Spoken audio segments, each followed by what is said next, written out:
Hi everyone, welcome to my channel Prius food blog. তো guys, এখন আমি তোমাদের সঙ্গে শেয়ার করব লোটে মাছের ঝুড়ির রেসিপি। চলো দেখা যাক। এই মাছটা কিন্তু রান্না করার সময় একদম ভেঙে গুঁড়ো গুঁড়ো হয়ে যাবে, তাই এর নাম লোটে মাছের ঝুড়ি।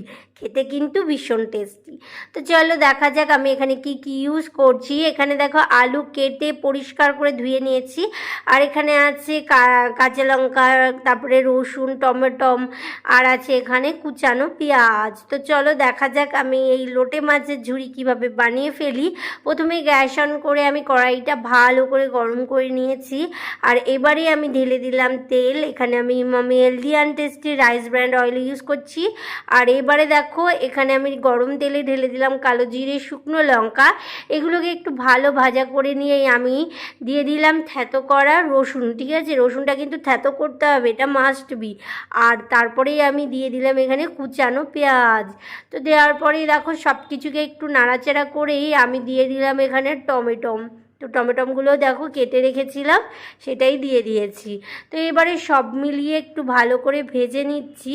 আর তারপরেই চলো এখানে দিয়ে দিলাম কাঁচা লঙ্কা। কাঁচা লঙ্কাগুলো কিন্তু মধ্যিখান দিয়ে ফেলে নিয়েছি, আসলে রান্নাটা একটু ঝালঝাল করতে হবে সেই জন্যে। তো চলো নাড়াচাড়া করে নিয়েছি। এবারে আমি এর মধ্যে দিয়ে দিলাম আলুগুলোকে। ঠিক আছে, আলুটা দিয়ে এবারে আমি এটাকে নাড়াচাড়া করে দেবো। দেখো আমার রান্না করতে গেলে না একটু একটু হাসি পেয়ে যায়। ঠিক আছে, তার উপরেই দেখো তোমাদেরকে ভয়েস দিয়ে বলতে যাচ্ছি, একটু হাসি এসে যাচ্ছে, কি করব। যাই হোক, তো এটা হেসে ফেলেছি, ওটা ম্যানেজ করে নিও। এবার আমি দিয়ে দিয়েছি দেখো নুন দিয়েছি, তারপরেই দিয়ে দিলাম এখানটায় হলুদ। তো নুন হলুদ গুঁড়ো দেওয়ার পরেই এই আলুগুলোকে ভালো করে ভেজে নিতে হবে। তো চলো আমি একটু ভাজা ভাজা করি, যতটা ভালো ভাজবো ততটাই কিন্তু রান্নাটা টেস্টি হবে, এটা মনে আছে তো। প্রত্যেকটা রান্নাতেই কিন্তু বলে দিই তোমাদেরকে। আসলে কি না, হলুদ দিয়েছি, এই হলুদের গন্ধটা কেটে যায় ভাজা হওয়ার দরুন। তো এইবার দেখো এখানে আমি দিয়ে দিলাম মাছগুলোকে। এবার তোমরা বলবে এর মধ্যে কাটা আছে, এই আছে, ওই আছে, কি হবে। হ্যাঁ, তো কিন্তু এতে কিছু হয় না। দেখো রান্না করতে করতে কাঁটা মাটা যা আছে সব গলে একদম মিশে গেছে।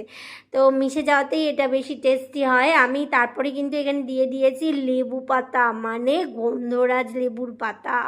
এটা আমি ছাদ থেকে নিয়ে এসেছি। যাই হোক, ছাদে লেবু পাতার গাছ আছে, ওখান থেকে নিয়ে চলে এসেছিলাম। তো দিয়ে দিলাম দেখো। এবার দেখো রান্নাটা কমপ্লিট হয়ে গেছে, এটাই ফাইনাল লুক। খেতে ইয়াম্মি ইয়াম্মি লাগে। তোমরা জানিও আমার রান্নাটা তোমাদের কেমন লাগলো, আর লোটে মাছের ঝুড়ি কে কে পছন্দ করে সেটাও জানিও, কে এটা বানালে সেটাও জানিও। ঠিক আছে, আজকের মতো টাটা, দেখা হচ্ছে নতুন ব্লগ নিয়ে।